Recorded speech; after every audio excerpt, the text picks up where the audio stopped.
Don't forget to like and subscribe to our channel.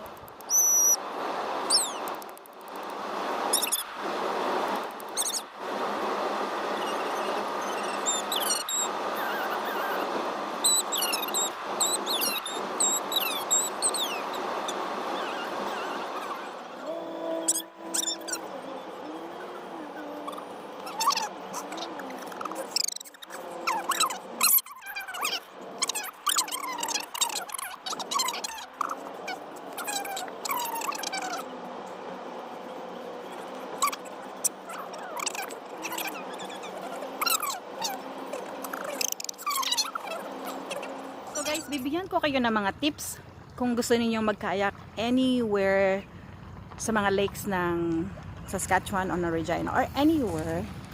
So, be sure na yung bibilin yung kayak, you need to check how many kilograms yung po pwedeng makater niyan, kung mabigat ka ba or magaan ka ba.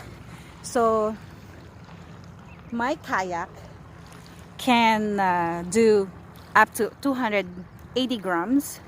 So, kasi malapad yung kayak ko. So, be sure that you have the good and reliable paddle. So, actually, kailangan nyo na magkaroon ng life vest like this kung gusto nyo maging safe, especially if you don't know how to swim. So, my get up ko ngayon ay hindi siya pang kayaks kasi naginiginaw kasi ko eh. So I wear jeans. So I just wear jeans. So yan. So maraming mga tao dito nagbo-boating, kakayak. So hindi lang kami. So it's still here in Port Capel they have zero cases of COVID, so this is much better and safer place than Regina, I think so. Like just this time. And my family is just there doing fishing.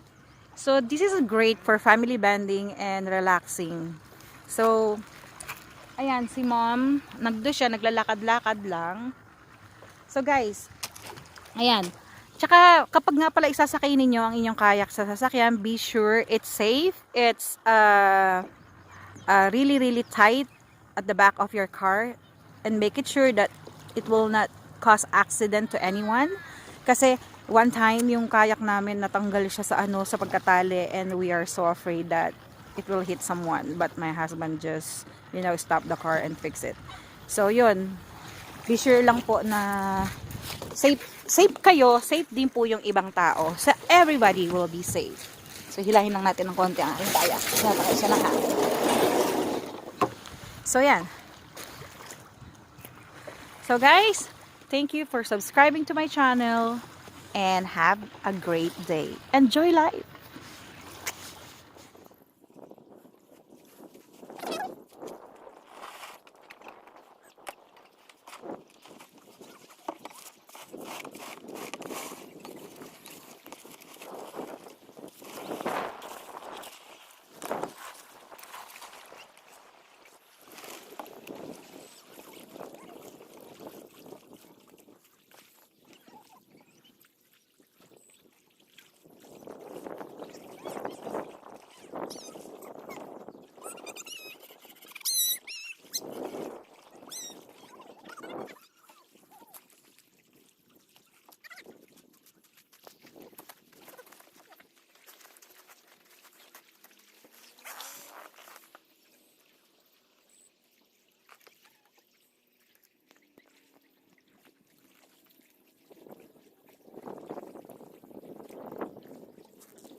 Hello guys! So this time we're here in Fort Capel, Saskatchewan, and we're here at Echo Lake. May gewang-gewang kasi yung kaya ko. So tiningnan ko muna if I'm safe. So I'm enjoying kayaking here at Echo Lake dito sa Fort Capel, and I'll show you how big the lake is.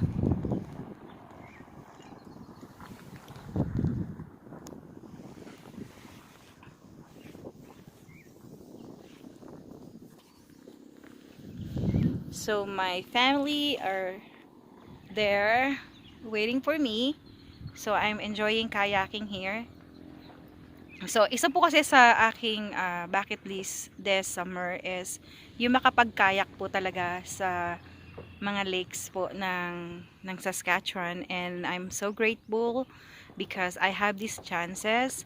Kaya nga I wanna share the blessing. I wanna lend, or if someone wants to borrow my kayak, you are free to get it in our place. Just bring it back. So yeah, and I'm enjoying here doing kayaking. So guys, please don't forget to like and subscribe to my channel. Tapos wag niyo na rin kalimutan i-ring ang bell so you will be notified every time that I am uploading new videos. Thank you so much guys. You all guys have a great day. So if you want some tips nga pala in doing kayaking, the very first thing is you need to check if your kayak is good to cater your weights, your kilograms. So you need to check how many kilograms can cater your kayak, and at the same time you should have like a good paddle. And one more thing for you to be safe is to have life vest.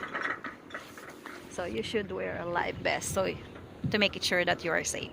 So let's go back to my family. So guys, pinapahiram ko po ang aking kayak sa inyo, sa aking mga kaibigan. Just bring it back home once you're done. And hope you guys be safe and enjoy. So yan po ang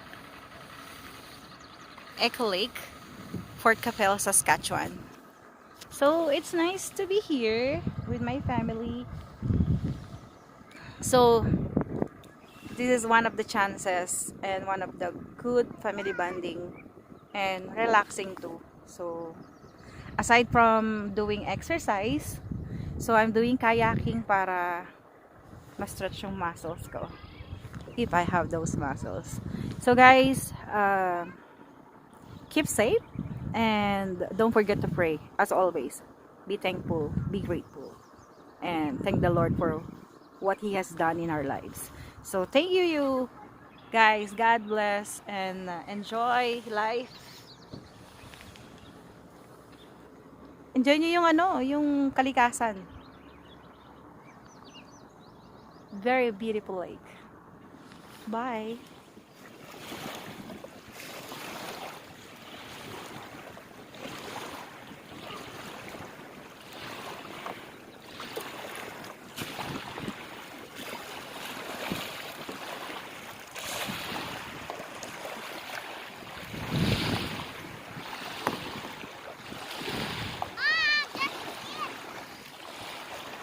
Where's Lola?